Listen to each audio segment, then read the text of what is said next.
Hey, everybody, welcome back to J.P.'s World of Wrestling. I am your man J.P. and it's time for another video.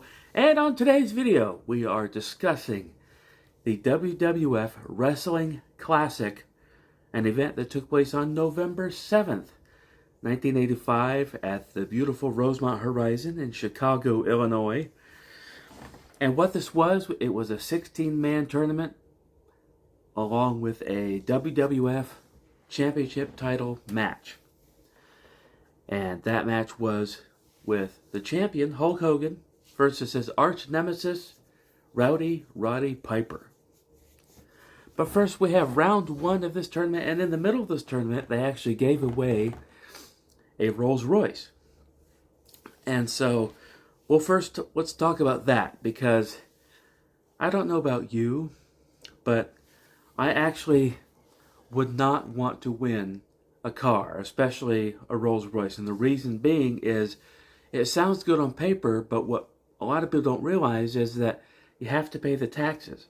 If somebody gives you a car, or if you win a car or something, you still have to pay the taxes on it. And can you imagine the taxes on a Rolls Royce? No, thank you. That's all right. I don't need it. So, and that segment, even though it took place in the middle of this event, it was actually very, very boring. It was a very boring segment. I just watched this on YouTube, although it's also available on Netflix. But yeah, very boring segment. I mean, there was a guy, I think he was like the local Rolls Royce dealership owner or something. He was in the ring along with President Jack Tunney, and I think Lord Alfred Hayes or something. And yeah, they gave away this car, and whatever. I'm glad I didn't win it, just because I don't want to pay the taxes on a Rolls Royce. Anyway, so starting the 16-man tournament with round one. Round one, we have Adrian Adonis, managed by Jimmy Hart, taking on Corporal Kirshner, the military guy. Anyway, yeah, I never really saw too many Corporal Kirshner matches, and every time I did, you know, he was okay, your basic wrestler, body slams, punch, kick, you know, suplex, that type of thing. But in the end, in this one, Adrian Adonis wins the match and advances to the second round of the tournament. And next up, we have the Dynamite Kid of the British Bulldogs defeating Nikolai Volkov. And I believe that was a clean pinfall victory. They were really trying to emphasize that Dynamite Kid was really a force to be reckoned with. And actually, a lot of guys from, you know, eras past this were actually inspired by Dynamite Kid in a lot of ways. So, anyway. So in the next match, we have the Macho Man, ooh yeah, taking on Ivan Putski, the Polish Power. But, of course, Macho Man would win that one and advance to the next round. And then we had Good Guy versus Good Guy, Ricky the Dragon Steamboat taking on Davey Boy Smith of the British Bulldogs. And in that match, Ricky Steamboat won by forfeit because Davey Boy Smith hit the ropes the wrong way and was unable to continue. So Steamboat reluctantly accepted the victory and would move on to the the quarterfinals, rather. So then we had the Junkyard Dog defeating the Iron Sheik, which is amazing.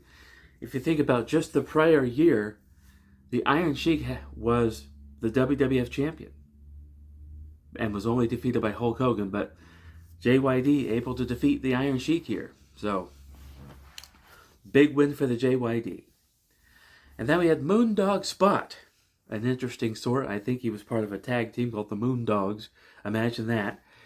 And he takes on Terry Funk here. And somehow, Moondog Spot was able to win over Terry Funk. I don't understand how, because Terry Funk, one of my all-time favorites in the business. But nevertheless, Moondog Spot wins here. And then we had Tito Santana, the Intercontinental Champion at the time, versus Don Morocco, the Magnificent Morocco, Tito Santana able to pick up the victory, move on to the next round. And then we had Mr. Wonderful, Paul Orndorff, taking on Cowboy Bob Orton. Now here, Paul Orndorff is a good guy. He's a babyface. And he's taking on one of his buddies, one of his former buddies, Cowboy Bob Orton. But in the end, Paul Orndorff picks up the victory, moves on to the second round. Then immediately after this round, I believe that's when they gave away the car. And then we move on to the quarterfinals, in which the Dynamite Kid defeats Adrian Adonis. Macho Man defeats Ricky Steamboat. JYD defeats Moondog. And then Tito Santana and Paul Orndorff get a double count out, double elimination. Both of them are gone, which means that the JYD would receive a bye. And then we had the WWF title match. Hulk Hogan defeats Roddy Piper by disqualification because Hulk was never really able to beat Piper clean with the 3 count. It was always count out, disqualification, that sort of thing, because Piper didn't want to lose by pinfall to anyone. And that's just the mentality back then. You protect your character, you protect your spot any way you can. So, yeah, so then we had the semifinals. We had Macho Man Randy Savage defeating the Dynamite Kid. And that sets the pace for the final match. It would be Junkyard Dog versus Macho Man Randy Savage. But in the end, surprisingly, the JYD comes away with the big D here. The big win. The big dub. And immediately after this match, though, Jesse the Body Ventura protests to the victory, saying that because JYD got a bye, he should not be declared the actual winner. But that's just the way it goes in a tournament setting, and I don't recall. A few years later at WrestleMania 4, Jesse didn't have any problem with the one-man gang receiving a bye, the $1 Million Man receiving a bye into the finals. But because JYD is not one of his favorites, he's got an issue with it. So anyway, that's the Wrestling Classic. It's one that I enjoyed. It was just a really fun event. I didn't even really know it existed until I was on YouTube, and I was on WWE Vault, and I saw this event. I'm like, oh, hey, that sounds interesting. So I watched it. I was entertained by it.